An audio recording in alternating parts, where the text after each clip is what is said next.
¿Por qué necesita esa agua, digamos, para poder, ¿no es cierto?, evaporarse? Necesita energía.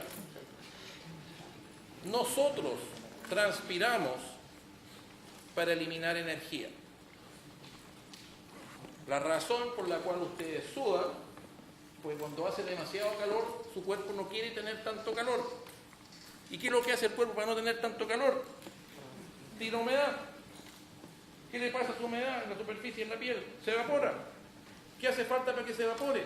540 calorías por cada gramo que se evapora. ¿De dónde cresta las saca? De la superficie de su piel. Cuando ustedes están transpirando, su piel está haciendo exactamente lo mismo de lo que hacía la superficie terrestre cuando le sobraba aquí, ¿no es cierto?, radiación. Se están deshaciendo de calor. ¿Cómo? A la forma de vapor de agua.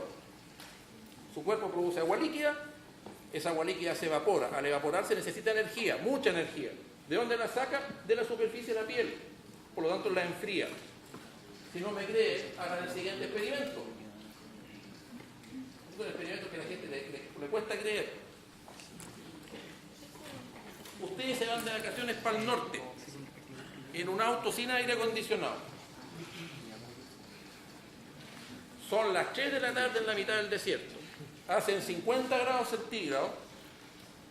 Todo en ese auto está a 50 grados centígrados, excepto ustedes que están a 37 y tanto, ¿no es cierto?, y tratando de transpirar para no estar a 37 y tanto, y por supuesto el motor del auto y el tubo que están aún más calientes que eso. Ustedes tienen un bidón de agua en el auto, el bidón está a 50 grados, el agua está a 50 grados. Tienen una toallita en su maleta, la maleta está a 50 grados, la toallita está a 50 grados, todas las huevas están a 50 grados. ¿Qué van a hacer ahora como tienen aire acondicionado? Se van a detener, van a mojar la toallita a 50 grados con agua a 50 grados. Tienen una toallita mojada a 50 grados. ¿Quién cresta se quiere refrescar con una toallita mojada a 50 grados? Nadie. Toman la toallita, hacen la del torero 30 segundos y se refrescan con una toallita a 25 grados. ¿Sí o no? ¿Cómo cresta, estando todo a 50 grados, ustedes lograron que esa toalla estuviera a 25? Bueno, evaporando agua. Humedecieron la toalla. Al mover, ¿no es cierto?, favorecieron la evaporación. Si la mojan la toalla y la dejan, se va a evaporar, pero ya sabemos lo que va a pasar, ¿no es cierto? Si dejan la toalla y descansan, se va a evaporar, van a empezar a salir las moléculas de agua y se van a empezar a pirar las unas sobre las otras. Usted quiere remover las moléculas de agua, quiere que se evaporen más de las que están más abajo, líquidas. Entonces usted activa eso. Si tiene un ventilador, mejor aún.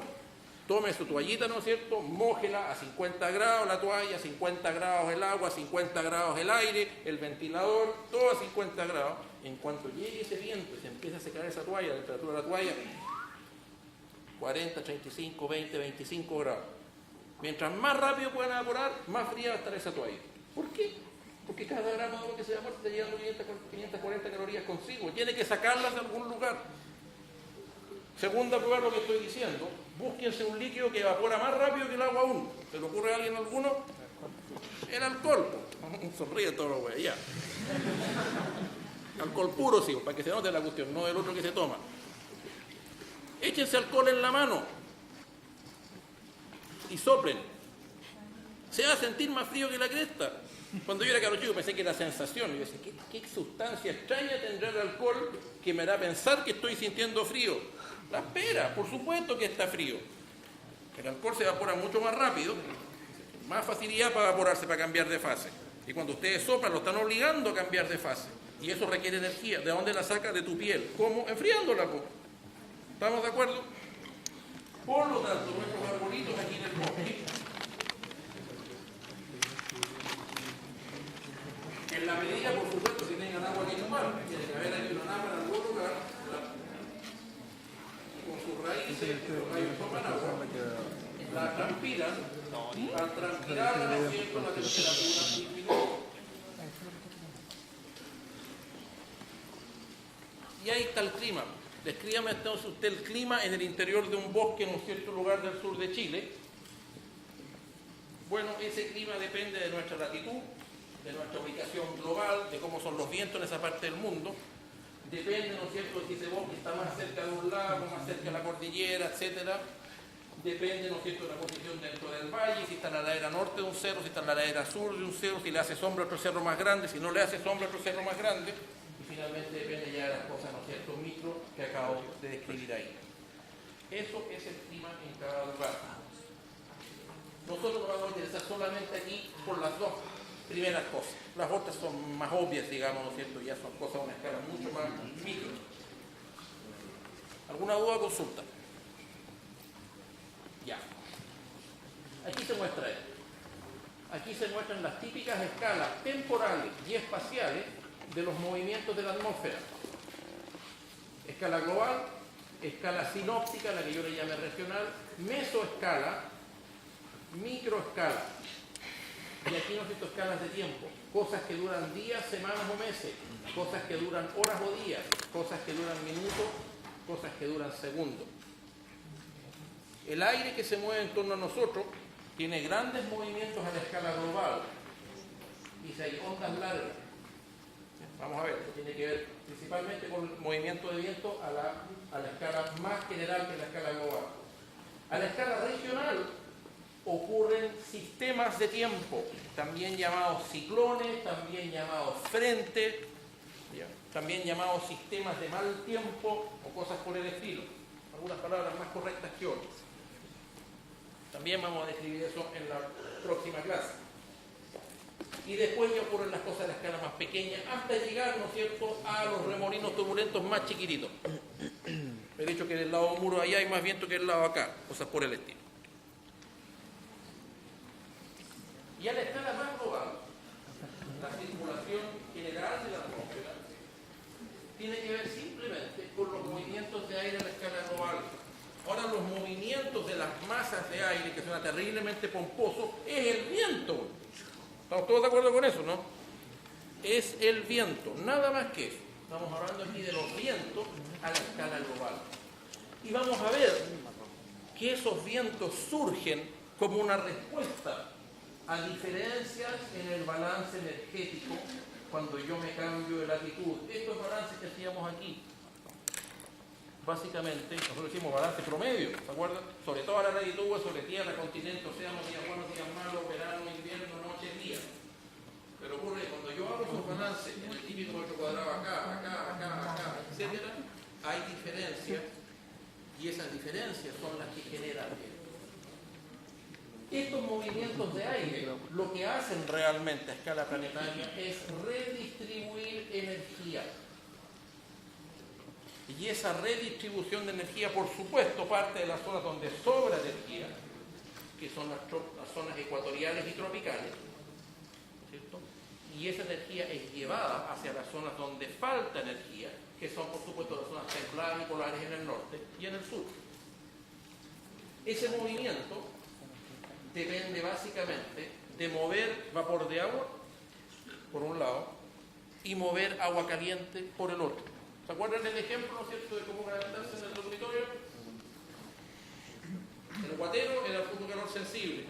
Movíamos agua caliente de un lugar a otro, el agua se enfriaba en el segundo lugar y por lo tanto, ¿no es cierto?, hay una transferencia de energía. Bueno, hay mucho más sol acá, los mares se calientan mucho más y esas aguas cálidas después fluyen hacia zonas, ¿no es cierto?, de mayores latitudes, se enfrían y al enfriarse liberan ese calor. Ahí hay un flujo de calor sensible a través de las corrientes oceánicas. Acá sobra mucha más radiación. Parte importante de esa radiación que sobra no solamente se va a calentar agua, sino que también se va a evaporarla. Y los vientos toman ese vapor de agua y se lo llevan a zonas de mayor latitud. Y aquí está entonces el balance. Aquí está el polo norte, acá está el polo sur, y aquí se muestran dos curvas. Se muestra una curva que tiene el comportamiento típico de la radiación que llega a la superficie. Estas son curvas reales, promediadas por latitudes. ¿Ya? Ustedes ven que el hemisferio norte no se comporta exactamente igual que el hemisferio sur. Y eso se debe a que hay lugares donde hay más nubes, hay lugares donde hay menos nubes, hay lugares con más continentes, lugares con menos continentes, hay cosas distintas, no llega a lo mismo. Lo que sale tampoco es lo mismo. La curva azul aquí es la radiación que sale. Por lo tanto, aquí, ¿qué estoy haciendo? Estoy tomando un metro cuadrado promedio en el polo norte. ¿Cuánto le llega en promedio? ¿Cuánto le sale en promedio? Estoy tomando un metro cuadrado a la latitud 25, ¿cuánto le llega? Etcétera, etcétera. ¿Y qué es lo que ven ustedes acá? Bueno, ahí está mostrado con colores. En torno al Ecuador, hasta una latitud más o menos parecida a la de Concepción. El punto de quiebre aquí en el hemisferio sur es más o menos nuestra latitud. Cada metro cuadrado en general le sobra energía. En promedio, cada metro cuadrado recibe más, la curva roja, de lo que emite, la curva azul. Y por lo tanto, esta zona, en torno al Ecuador y los trópicos, es una zona donde hay un superávit energético. Si en la Tierra, piensen bien aquí, nuevamente vamos a volver a ese equilibrio. Si en la Tierra no hubiera mecanismo para llevar energía desde esta zona a las zonas templadas y polares, al sur y al norte, estos lugares se calentarían mucho más. ¿Hasta cuándo se calentarían? ¿Se calentarían forever? Si les sobra energía. Hasta que no les sobra. Tendría que emitir más energía. Tan clarito, me están todos siguiendo aquí, pero a la perfección. Ya, repito. Un típico metro cuadrado entre esta latitud y esta latitud, típico metro cuadrado en ese rango de latitudes, le llega más energía radiativa de la que sale. Por tanto, ese metro cuadrado nosotros tiene un RN positivo, una radiación neta positiva, en el promedio a lo largo del tiempo. Lo que yo les estoy diciendo es, si estos metros cuadrados no tuvieran maneras de mandar esa energía hacia el polo norte o hacia el polo sur, ya sabemos cómo lo hacen, ¿no es cierto? Evaporando agua en ese metro cuadrado y que ese vapor se vaya, o bien calentando agua del mar en ese metro cuadrado y que esa agua se vaya a otra parte. Si no pudiera hacer eso ese metro cuadrado, ¿aumentaría su temperatura forever? No aumentaría su temperatura forever.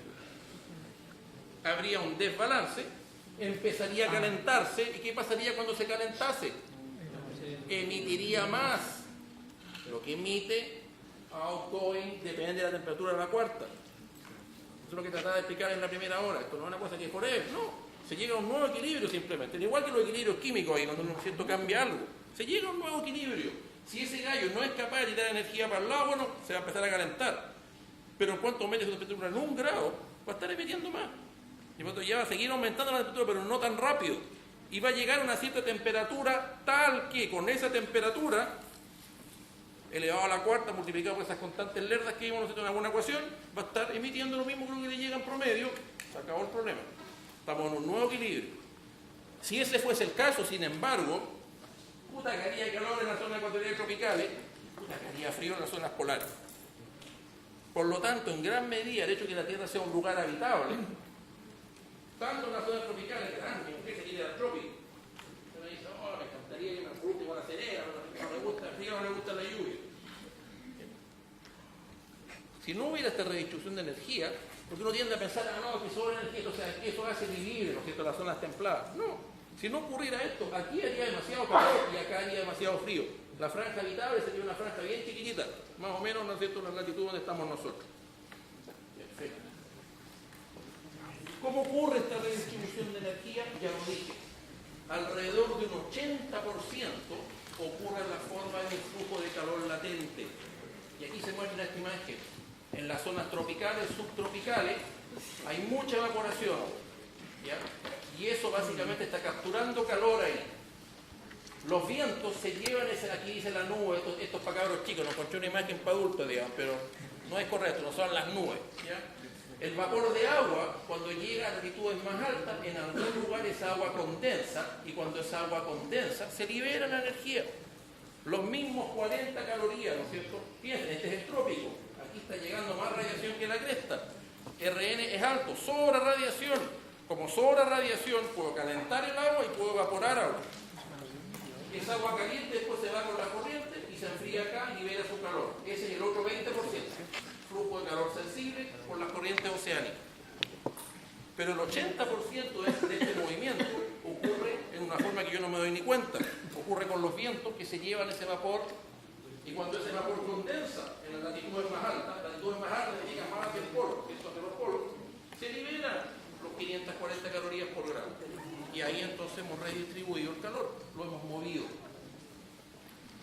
El aire caliente también lleva calor sensible. Si ustedes toman aire a 20 grados y lo llevan a un lugar y después se enfría, ¿no es cierto?, están llevando más calor que si toman aire a 10 grados y lo están llevando. Pero el aire no lleva ni una payasada de calor. Y eso ustedes lo saben porque tuvieron... No, ahora ya no, tienen todos termodinámica. ¿Quién no ha tenido termodinámica aquí?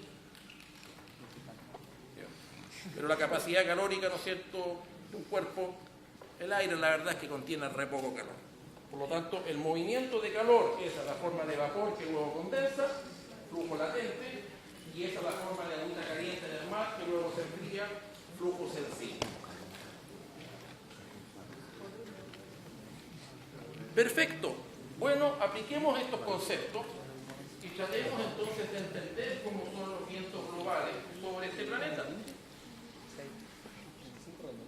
Lo que va a pasar es que si nuestro planeta fuese completamente homogéneo, ¿qué es lo que significa completamente homogéneo? Bueno, eso mismo. En vez de tener mares, ¿no es cierto?, y grandes continentes, vamos a asumir que la Tierra es una gran pelota de barro. Mezclan todo el mar con toda la Tierra y queda una pelota café homogénea. Y después vamos a asumir que la Tierra no rota. Vamos a asumir que la Tierra no gira. ¿Qué va a pasar en ese caso? Bueno, lo que va a pasar es que esta zona acá, en torno al Ecuador, recibe más calor, recibe más radiación.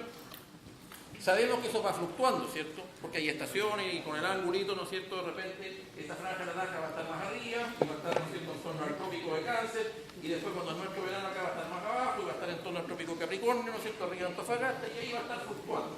Pero básicamente que hay una franja que se calienta más. Bueno, lo que pasaría en esa franja que se calienta más es exactamente lo mismo que yo mostré alguna vez en un par de clases, ¿no es cierto?, que le pasa al poto de la olla a los tallarines. El lugar donde se calienta más el poto de la olla a los tallarines, ¿no es cierto?, el agua que está encimita se calienta más y esa agua empieza a ascender, ¿no es cierto?, por convección. Esta imagen aquí muestra convección a nivel local, ¿ya?, que no es exactamente lo que pasa acá. Aquí estamos hablando de convección a nivel global. El aire entonces subiría, ahí se está mostrando, aquí también se está mostrando, y ese aire viajaría hacia los polos. Y al ir viajando se iría enfriando e iría entregando, ¿no es cierto?, energía, iría condensando agua, etc. Por supuesto, cuando yo tengo convección, igual que en mi olla de tallarines, donde subía el agua, ¿no es cierto?, al medio, que era una olla suficientemente grande, bueno, tenía que venir agua desde las paredes, y por lo tanto, ¿no es cierto?, viajaría el aire frío a reponer el aire que está ascendiendo. Y yo tendría entonces un sistema convectivo donde habían dos grandes celdas, una celda en el hemisferio norte y una celda en el hemisferio sur. Esta fue la mejor figura que puedo encontrar, está buena esa, ¿ya?, típicamente mostrada con. Y ahí está dicho, el calentamiento del más fuerte causa convección fuerte. Los vientos, ¿no es cierto?, se llevan eso hacia el norte y hacia el sur. Y luego, ¿no es cierto?, el aire baja. Pero eso ocurriría sobre todo el planeta. Lamentablemente, este cuento no es verdad.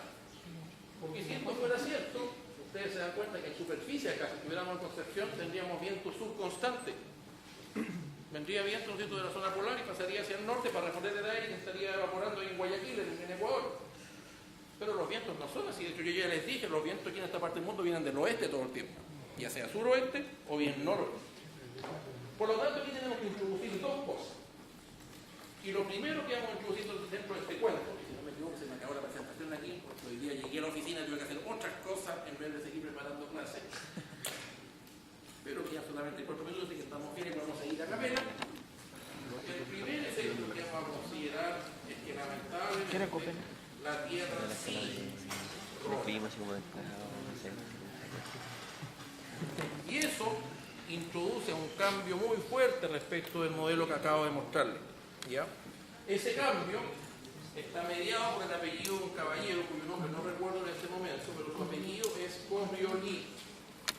Tiene el apellido medio glorioso, así como bueno. Un nombre, digamos, medio. Juan Roberto, no me acuerdo. Ya. En un curso de mecánica ustedes deben haber escuchado el nombre de este caballero. ¿Quién no ha tenido un curso de mecánica de los aquí presentes?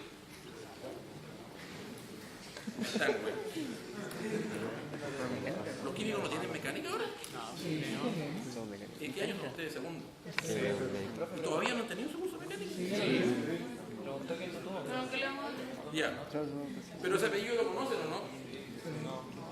Ya, los que tuvieron mecánica, ¿en qué momento el curso de mecánica apareció ese apellido?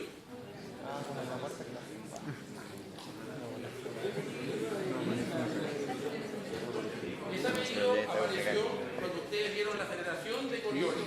¿Qué crees que era eso? Si sigue siendo el mismo viejo fósil el que hace las clases de mecánica,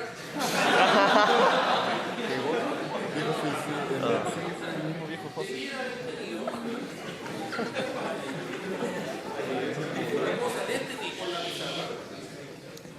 Y estas fueron las partes más choras que yo recuerdo que los restos de los fósiles. Y debiera haber puesto aquí alguna cosa de mi tiempo lo que se ponía en una mosca volante. Y esta mosca no siento tiene una cierta trayectoria. Y el problema que surge aquí simplemente es que la trayectoria de la mosca yo la voy a especificar de acuerdo a ese sistema de referencia que está ahí. Y mi problema ahora va a ser simplemente, oiga, la misma mosca, la misma pieza, la misma torta, o no sé de dónde venía despegando la mosca, porque ese era el cuarto más feo y hediondo, pero vamos a cambiar el sistema de referencia. Y queremos volver a describir ese movimiento conocido, que está ahí, en función de un nuevo sistema de referencia. Ese nuevo sistema de referencia puede tener un origen distinto. Puede tener un origen acá, en vez de tener este origen aquí. Puede tener ejes que apuntan en sentidos distintos que estos, porque ese es el objeto paralelo a los ejes. Segundo cambio. Pero además, este sistema de referencia, además de tener un origen distinto, además de apuntar por otra parte, puede estarse moviendo. Y ese movimiento puede ser un movimiento con un componente lineal y también puede ser un movimiento con una componente rotacional. Por lo tanto, X, Y, Z. Aquí está una mosca que se me va a parar en la pelada. Conozco, ¿no es cierto?, el movimiento de esa mosca con respecto a este sistema de referencia fijo, según yo. Y ahora lo voy a tratar de describir con respecto a otro sistema de referencia, que podría ser este de acá, que apuntan a cualquier parte, que tiene un origen distinto y que además se está moviendo y que además está rotando. Ese es el problema genérico. Y al resolver ese problema, ustedes escriben esto ahora en el nuevo sistema, aparecen 5 términos, más o menos pegaditos, y uno de esos términos que lleva el apellido de este caballero. Ese término se introduce en virtud de que mi sistema de referencia, ¿no es cierto?, está girando. Y en el minuto que me queda, vamos a aterrizar esto ahora. Yo les quiero recordar esto porque a mí me gusta hacer, espero que ya se hayan dado cuenta de esto, pero en mis clases me gusta